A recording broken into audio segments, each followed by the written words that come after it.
अस्सलाम वालेकुम everyone, welcome to अलिफ एकेडमी। क्लास 8 की ज्योग्राफी को आगे बढ़ाते हुए आज हम पढ़ेंगे ओशन बेसिन के बारे में। ओशन बेसिन के अंदर जो एक्टिविटीज़ होती हैं, जो डिफरेंट काइंड की एक्टिविटीज़ के बाद जो है वो क्या चीज़ें बनती हैं उनको हम डिस्कस करेंगे। तो मिड ओशन रिजेस जो है, सबसे पहले हम इसको पढ़ेंगे। मिड ओशन रिज क्या है? अंडर वाटर माउंटेन्स हैं एट प्लेट बाउंड्रीज। जो टेक्टोनिक प्लेट्स होती हैं उनकी बाउंड्रीज के साथ जो माउंटेन बनते हैं अंडर वाटर, उनको हम मिड ओशन रिजेस कहते हैं। Mid ocean ridges are like huge underwater mountains found where tectonic plates meet। जहाँ पर टेक्टोनिक प्लेट्स मीट करती हैं तो वहाँ पर ये माउंटेन बनते हैं, अंडर वाटर माउंटेन। कुछ जो है वो ऊपर भी आ जाते हैं, तो इनको हम मिड ओशन रिजेस कहते हैं। एंड ये बनती हैं वॉल्केनिक एक्टिविटी की वजह से। जैसे ही प्लेट्स मूव होती हैं, यहाँ पर आप देखें कि ये प्लेट 1 है एंड ये टेक्टोनिक प्लेट 2 है, ये मूव हो रही हैं तो मैग्मा जो है वो ऊपर आ रहा है। मैग्मा के ऊपर आने से जो है अपना मिड ओशन रिज जो है वो बनना शुरू हो जाती है। इनकी लेंथ एंड हाइट जो है मिड ओशन रिजेस की अगर वो देखी जाए तो ये वाइड जो है होती हैं अपना 50,000 टू 80,000 किलोमीटर्स तक। And they rise high some even above the water surface. पानी से भी ऊपर आ जाती हैं ये। तो ये हो गया इनकी लेंथ एंड हाइट के हवाले से कि वाइड एंड फार जो स्ट्रेच होती हैं वो 50,000 टू 80,000 किलोमीटर्स तक। And they rise above the water surface. And islands formed by the peaks, जो वो पीक वाटर लेवल के ऊपर आ जाते हैं उनसे जो है वो आइलैंड बन जाते हैं। Some of these peaks are so tall that they form islands, कि उनसे जो है डिफरेंट टाइप्स के आइलैंड बन जाते हैं। मिसाल के तौर पर एक आइसलैंड का आइलैंड है एंड सेंट हेलेना आइलैंड और examples of islands made from these peaks.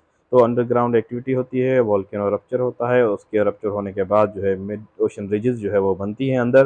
कुछ जो है वो ऊपर आ जाती हैं और उनसे जो है फिर आइलैंड्स बनना शुरू हो जाते हैं।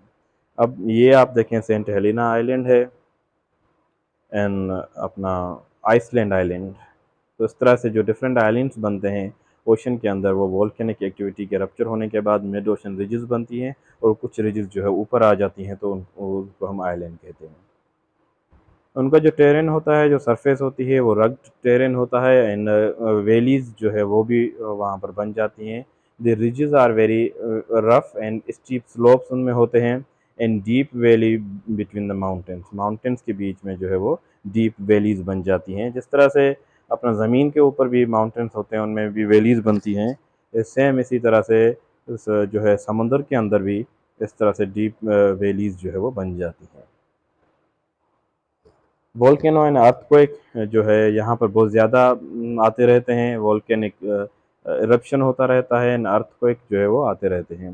This happens because earth's plates are moving underneath, क्योंकि अर्थ की जो प्लेट्स हैं, टेक्टोनिक प्लेट्स हैं, वो मूव कर रही होती हैं, जिनकी वजह से वोल्केनिक इरप्शन भी होता है एंड अर्थक्वेक जो है वो भी आते हैं। इन जो ये रिजेस होते हैं, इनका रोल जो है अर्थ के प्रोसेस में क्या है? These ridges are super important.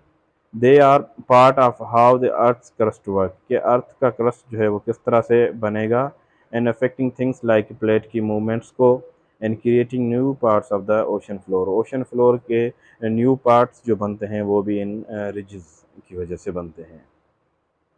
तो यहाँ पर आप ये देखें कि किस तरह से जो है अपना वॉल्केनिक इरप्शन हो रही है और उसके बाद मैग्मा जो है ऊपर आ रहा है और वाटर से ऊपर जब आता है तो उसको हम कहते हैं कि ये आइलैंड है। रिकैप कर लेते हैं हम उन चीज़ों को जो हमने अभी तक पढ़ी हैं कि मिड ओशन रिजेस जो है अंडर वाटर माउंटेन्स होते हैं eight plate boundaries.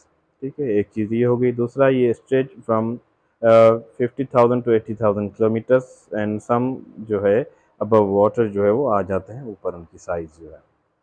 And tall peaks can form islands. जो टॉल पीक्स होती हैं अपना वाटर लेवल से ऊपर आ जाती हैं तो वो आइलैंड बना लेती हैं।